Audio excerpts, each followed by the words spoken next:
I have been asked to share my experience and especially my learnings with the discipleship and leadership movement that I have been engaged with for last few years, and it has been a blessing for me.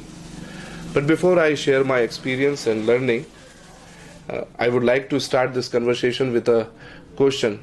And the question is, how do we usually raise leaders in our church, denomination, or organization? Basically, there are two ways whereby we raise leaders. The first way we can name it as need and opportunity. So there is a need in your denomination, in your church, organization. That need becomes an opportunity for someone else, and this need and opportunity combination gives you a person whom you can train and develop as leaders. Once the training is done, you appoint him to do a particular task. You raised him to address a particular need. So you expect him to fulfill that need. And in your expectation, what you do?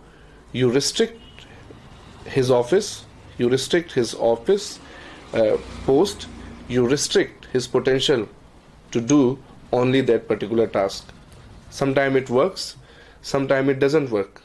Sometimes it creates lots of issues within you and between you and that person within your organization. And it is possible that the person will leave you. The second method we can name as opportunity and opportunity. So there is an opportunity to develop and extend your mission or your organization or your denomination. And since there is an opportunity, that opportunity allows other person to get that opportunity utilized for himself or herself. And he joins you. You interview him, you appoint him, and then you give him a post and you ask him to do certain things that your denomination or organization is expecting him to do. This works, and sometimes this doesn't work.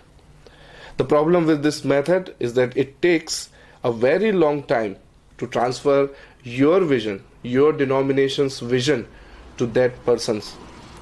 For many years, the vision remains scattered. You have your own vision, but that person doesn't have any idea or doesn't relate to that vision. And it takes many years to transfer your vision to him. These are the two ways that we usually raise leaders. But this process has taught me something else. And it's very internal. The leadership raising process doesn't become external choice or external opportunity. The process is very internal, and so it's very effective. And if I were to summarize all that I have learned through this movement, I can give you 4 words that summarize well what I have learned. And these 4 words are intent, invite, invest, and release. What do you do in intent? Your desire is to constantly raise leaders. So it's not about external need, it's not about external opportunity, but it's your desire. You desire to raise leaders. And you are very intentional in that. You constantly do that. Second thing is about invitation, invest. And what we do usually in invitation is not an appointment. Invitation is about relationship. Invitation is about sharing your life, sharing your resources. Invitation is about giving an opportunity to let the person see how you work, how you struggle, how you use principles of Jesus in your leadership.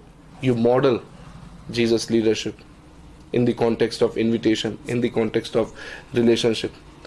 And the third thing is about invest. You invest in that person. You just don't appoint. You just don't train. You invest your life. You invest your energy. You invest your time. You invest your other physical financial resources. And as it happens with all the other investment, this investment also gives you return. What do you get in return?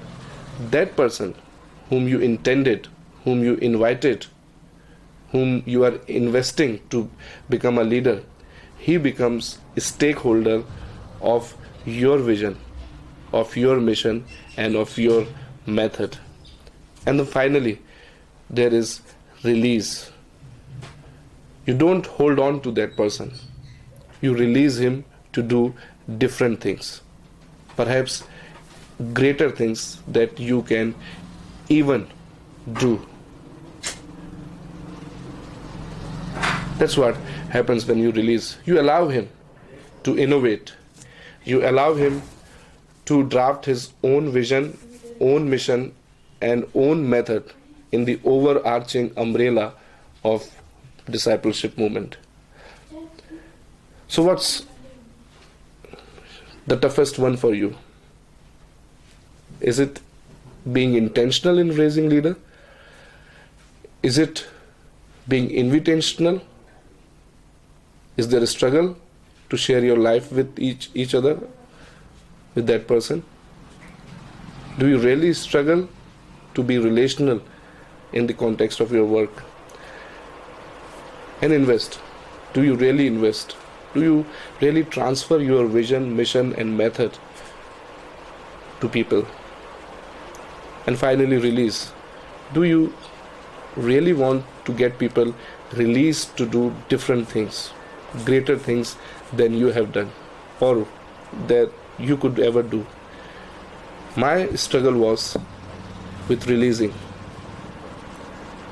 But by God's grace, we all can overcome. Jesus raised and released leaders to do greater things. And we can do the same by His grace alone. May God bless you all. Amen.